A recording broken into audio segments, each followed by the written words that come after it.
Hello everyone, we've got the first two questions here on paper 2 from 2022 for Pure for Edexcel. Okay, let's look at the first one. So it says figure 1 shows a sketch of the graph with the equation y is equal to the modulus of 3x minus 2. Solve it. So there are numerous ways of doing this, but I think my preferred method is to solve it once with it imagining that it was positive and solve it once with it negative. So I'm just going to solve as though it was positive outside the bracket. So in other words, 3 minus 2x is equal to 7 add x. Okay, so the positive one first. Okay, so I'm just now going to add the 2x over to both sides. So 3 is equal to 7 add 3x. I'm then going to take 7 off both sides. So minus 4 is equal to 3x. And then I'm going to say that x is equal to minus 4 over 3. So that's one of my solutions, okay, to this expression. And the next one is I'm going to solve it once when it's negative.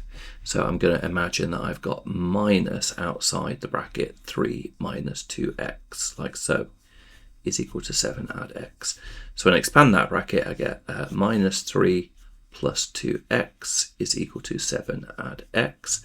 So now taking x off both sides gives me x, and adding 3 to both sides gives me 10. So 10 is equal to x. So that, for that first question, which is extremely nice introduction to the paper, we've basically just got two solutions. X is equal to minus 4 over 3 and x is equal to 10. Okay, let's have a look at the second question.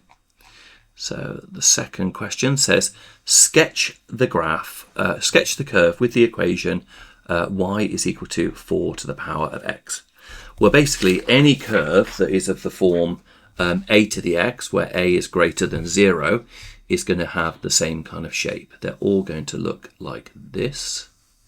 So that's what our curve is going to look like.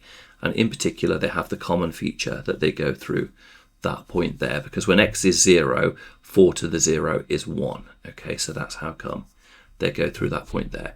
Stating the, any points of intersection with the coordinate axes, well, that is part A done. Part B. It says solve the equation 4 to the x equals 100, giving your answer to 2 decimal places. So 4 to the power of x is equal to 100. So let's take log to the base 4. So log to the base 4 of 4x is equal to 100. Now, you can think of this two ways. You could think of it as the power law, bringing the power to the front. So it's x times log to the base 4 of 4. There you go, times 100. Actually, we need to do log to the base 4 of 100 on the right-hand side. So we're going to take log to the base 4 of the left-hand side and log to the base 4 of the right-hand side as well.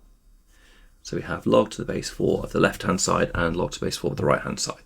Now, as I say, when we take logs, we can think of the power law as bringing that x to the front. Log to the base 4 of 4 is just 1. So x is therefore equal to log to the base 4 of 100. And when you put that into your calculator, let's just put it into this calculator. So I'm going to say log there to the base 4 of 100. Log to the base 4 of 100 is 3.32 to 2 decimal places. So the answer is 3.32 corrects to 2 decimal places. And that's the first couple of questions on that paper. The other ones will continue in the playlist for the paper. I hope you found that helpful, and I'll see you in the next video.